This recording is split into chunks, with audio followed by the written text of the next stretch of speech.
Three, two.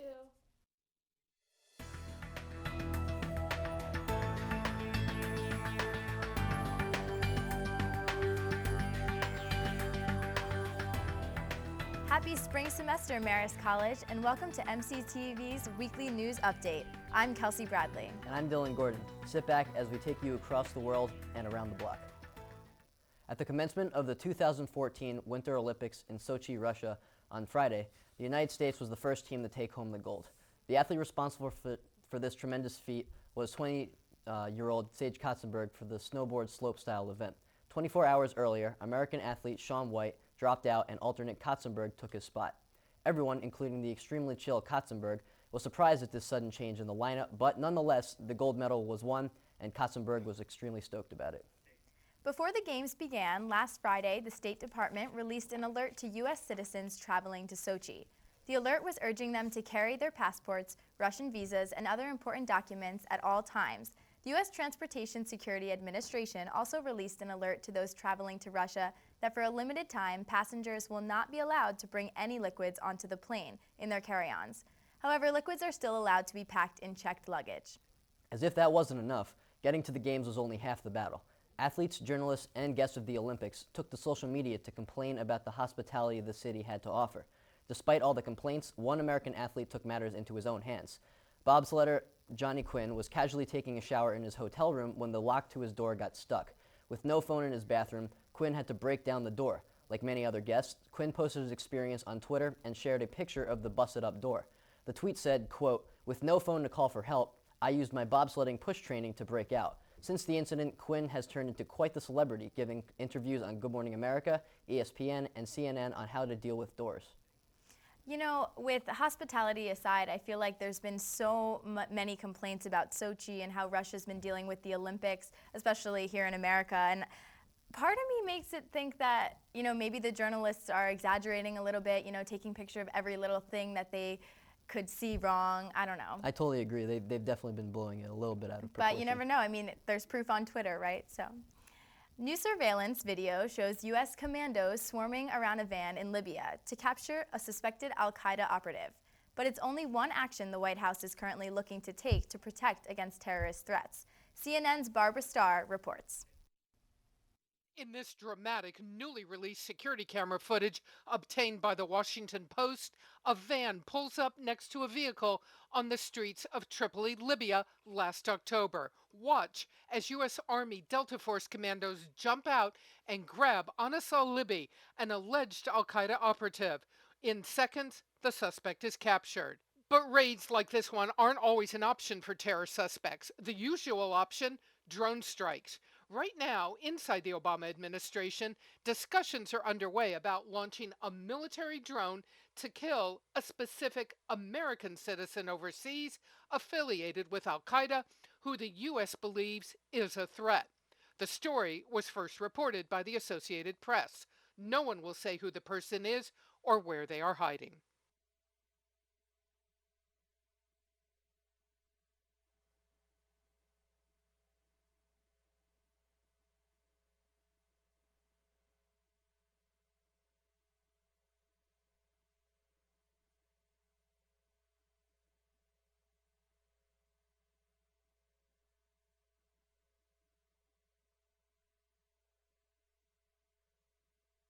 In 2011, a U.S. drone over Yemen targeted and killed American-born cleric Anwar al-Awlaki, a major figure in al-Qaeda.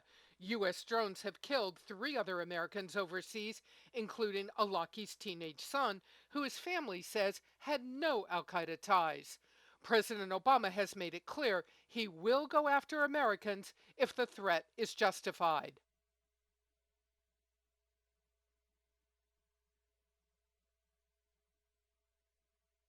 Opponents are not persuaded.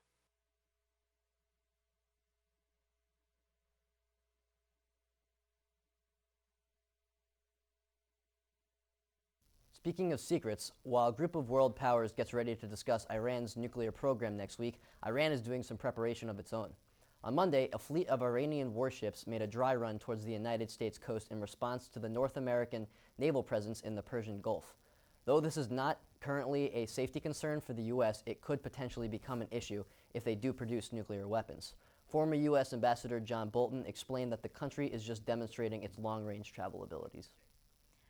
China and Taiwan held their first official face-to-face meeting today. It is the first time that these nations have gathered since the end of China's civil war nearly half a century ago. Tension between the two countries exists due to the harsh demands of the Communist Chairman Mao. It is not likely that anything new will come from the talks, but the meeting is heavily symbolic. Warmer reception by China may result in closer economic ties in the future. Currently, Taiwanese athletes participating in the Olympics must compete as Chinese Taipei, despite having no legal connection with them. You may be surprised to learn that the United States is not the only country these days employing illegal immigrants to help out with household chores. Great Britain takes part as well. However, for one Englishman, this practice cost him his job. British Immigration Minister Mark Harper resigned Sunday in a letter to Prime Minister David Cameron. Harper apologized for what he called an embarrassment after revealing that he had had an illegal immigrant cleaning his house for the past 6 years. To many, Harper is a hypocrite. Prior to his resignation, he had been leading a campaign to crack down on illegal immigrants and encourage them to, quote, go home. You know, I'm happy that he resigned, because you would think that somebody that has, you know, illegal immigrants working for him, people were bound to find out eventually. I totally agree. It's ridiculous that they could even do that. I can't believe it. The mysterious castaway who says he spent 13 months lost at sea is due to return home soon. Jose Salvador is flying from the Marshall Islands back to El Salvador. He has been in the hospital and treated for dehydration and malnutrition since he was rescued on January 13th. CNN's Miguel Marquez reports. Finally, headed home, Jose Alvarenga taking the short route, a plane to his home country of El Salvador. I know that people have survived that long as well, even longer. This is amazing, and we are very proud that we were able to host this visitor to our shores. Before leaving, Alvarenga asked for a picture with Marshallese President Christopher Lowiak, this island nation only too happy to oblige, its now most famous visitor. Alvarenga's departure, much different from his arrival on Thursday, June 30th. After Mr. Alvarenga's boat came ashore, he still had one more walk to go. The atolls are a series of islands. He landed on one not unlike that was completely uninhabited. He heard a rooster crowing on the next island over, and at low tide, he simply walked across.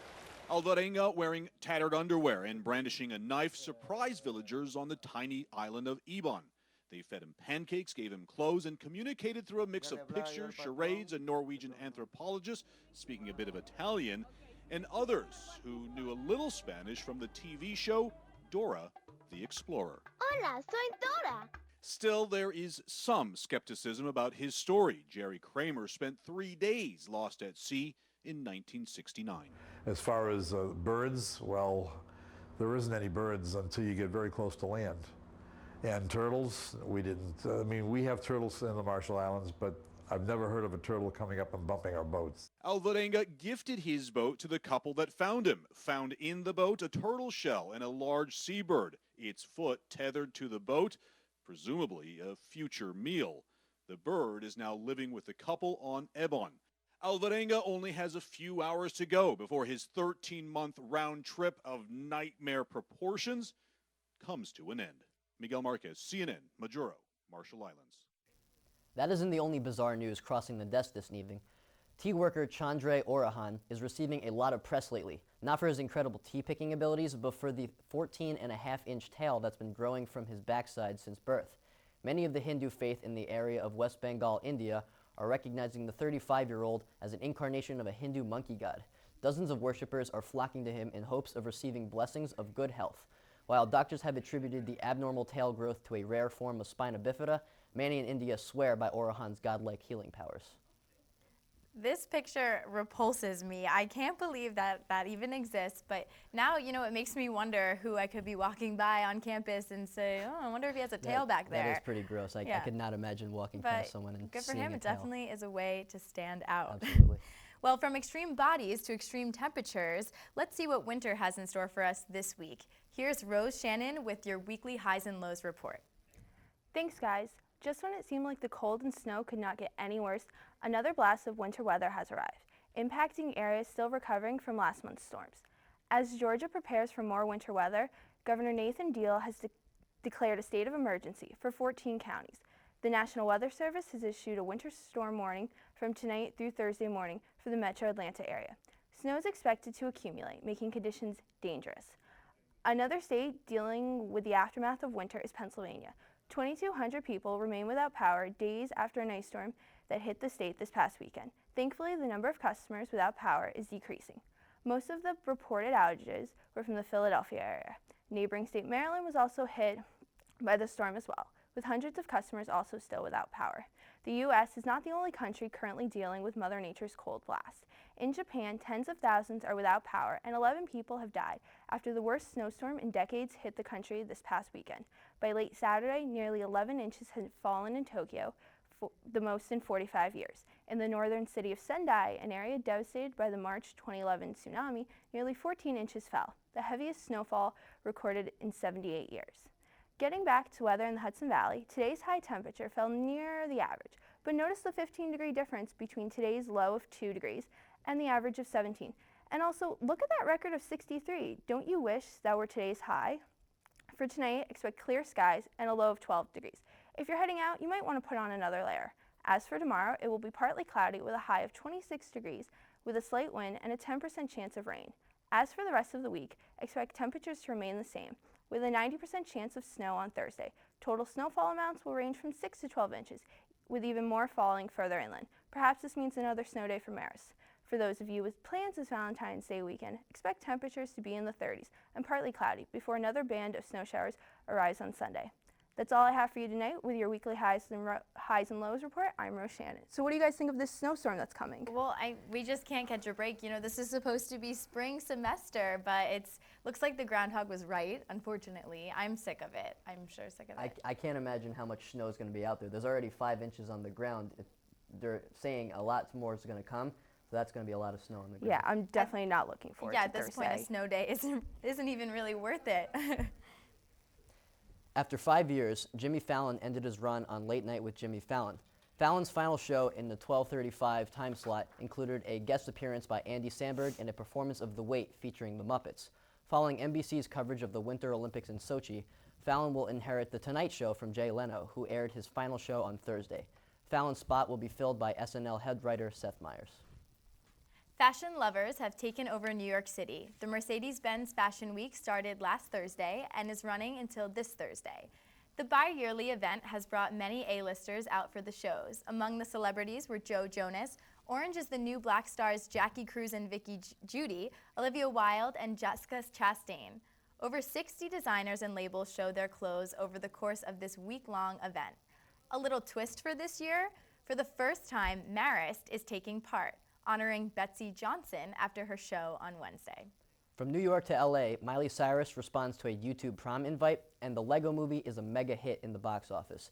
April Williams has those stories and more in your Hollywood Minute. Miley Cyrus would probably make a pretty exciting prom date, right? Matt Peterson, a teen in Arizona, thought so, so he took to YouTube to ask her out. The video went viral and got Miley's attention, so she responded via Twitter. The Bangers singer declined the invite but did ask Matt to her next show in Arizona and even included an emoji kiss. Matt was quick to reply, saying this was the best day of his entire life. The controversial George Zimmerman DMX fight has been called off. The boxing promoter behind the bout said he was tempted to go through with it for the money, but, quote, "It was hurting too many people. I don't care how much money I could have made on this." At the box office this weekend, in its debut, the Lego Movie was the big winner. It came in at number 1, earning $69.1 million. Taking the number 2 spot was the George Clooney movie, The Monuments Men. And Ride Along cruised in at number 3. For Hollywood Minute, I'm April Williams. Despite entering its dreaded offseason, the NFL took a step in the right direction Saturday when it welcomed the first openly gay player in the history of the sport. In an interview with the New York Times, Michael Sam, a defensive lineman and the first-team All-American from the University of Missouri, spoke publicly for the first time about his sexual orientation. He believes that it will make a lasting impact on the league, and despite being first, he is certain that he will not be the last. Sam is projected to go early in the first round of this year's draft. On Saturday, Attorney General Eric Holder announced that the U.S. government will begin to legally recognize same-sex marriage as equal to traditional marriage. The rights that same-sex marriage couples will receive will be recognized by the federal government in 34 states where same-sex marriage is not legal. The announcement was revealed during a speech by Holder at the Human Rights Campaign's gala in New York City on Saturday. This policy change will extend to benefit same-sex couples who partake in certain federal programs, such as the September 11th Victim Compensation Fund. Since we are speaking on the matters of heart, love hurts, so they say, and although that might just be a popular phrase, doctors will tell you, people can suffer, even die from a broken heart. How? Here's Holly Furfer with today's Health Minute. We've all been there. We lose a love and the world just isn't the same. But for some people, going through a divorce, breakup, or the death of a loved one can be devastating. So devastating that it can affect a person's health. Studies have shown those who suffer from broken heart syndrome may go through a temporary heart condition with symptoms much like a heart attack, according to the Mayo Clinic. They are so stressed over losing their love, they suffer chest pains and shortness of breath, even dizziness. Doctors say the symptoms are often brought on by a surge of stress hormones. The syndrome, in some cases, causes part of the heart to temporarily enlarge and not pump well, which in rare situations can cause serious consequences. Medically, the condition is referred to as stress-induced cardiomyopathy. In most cases, broken heart syndrome is reversible and treatable. Time heals all wounds, but doctors warn a broken heart should always be taken seriously. For today's Health Minute, I'm Holly Furfer. We've all been concerned about the safety of our credit card transactions after the recent widespread theft of credit card information. Now, some companies are looking to invest in smart cards. Say goodbye to the swipe and sign routine and say hello to chip and pin. The Wall Street Journal reports that by the end of next year, there will be a new ritual in the checkout line. You'll swipe your card into a card reader, enter in a PIN number, and then go. No signature required. The new cards will be embedded with a microchip with security data that experts say will be much harder to hack. Visa and MasterCard have already announced that they'll make the switch by October of 2015. A fiery wrong-way crash is responsible for killing 5 people in Tampa over the weekend. Now friends and family are grieving the loss of a man who they called an encouraging leader. Rachel Raffanelli has the story. One heck of a wrestler, brother and friend. You know, Jim was very determined. He didn't make excuses for anything. He always worked hard. He always, pushed his teammates. Imtiaz Ilyas, known as Jim, led his Cypress-like high school wrestling teammates by example, rising through the ranks as a shy freshman into the team captain. He inspired a lot of people. I mean, a lot of guys on the team, even that were never on the team with him, just knew him from coming back in and helping out over Christmas or over Thanksgiving. It's like I feel like I have a dark hole inside of me. His brother Jihan takes comfort in knowing his little brother knew he was loved. Last time I talked to him was about 3:30 in the afternoon yesterday, and I did get to say, "I love you, bro." And he said, "I love you too," in front of my father because we FaceTimed each other, and I haven't seen him in a while. And that was the last thing I said to him before this happened. He was not only an athlete, he was a good son, a good brother, he was a good role model, and he was a funny person, it's hysterical. That's not too hard to see in these YouTube videos, along with some advice from Jim himself. To never make excuses, because excuses are tools of the incompetent, and those who master in them major in a world of nothingness. All right. Celebrities die in groups of 3. Here is number 2 for you. Only 8 days after Philip Seymour Hoffman's death, America has to say goodbye to yet another star. 85-year-old Shirley Temple Black, one of the most prominent child actors in the history of Hollywood and starring in over 23 films before she hit puberty, Black touched the hearts of millions during some of the darkest years of our nation's history. One of Black's biggest achievements was winning an honorary Academy Award at the age of 6. She was also a prominent spokesperson against breast cancer in the 70s. Even though this legendary child star is gone, The lyrics to her song, Animal Crackers in My Soup, will always live on in our hearts.